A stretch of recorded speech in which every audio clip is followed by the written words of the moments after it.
रामकृष्ण हरी.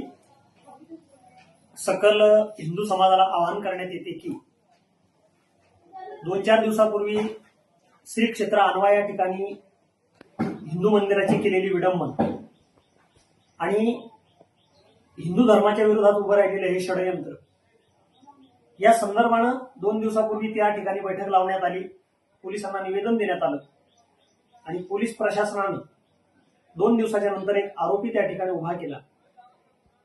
तो आरोपी जो आहे तो संशयास्पद आहे.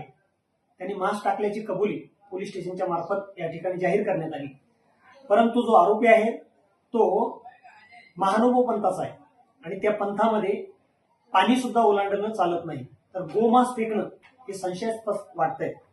म्हणून याच्या निषेधार्थ दिनांक 26/9/2025 या दिवशी सकाळी 10 वाजता भोकरदन या ठिकाणी सकल हिंदू समाजाने एकत्रित येऊन आपला निषेध त्या ठिकाणी व्यक्त करायचा आहे. ही सर्व समाजाला सगळ्यांना कळकळीची विनंती आहे. एक दिवस आपल्या धर्माकरता आपल्याला काढावाच लागणार आहे. तो दिवस म्हणजे 26 तारखेला सकल हिंदू समाजानं भोकरदन या ठिकाणी एकत्रित यावं. रामकृष्ण हरी.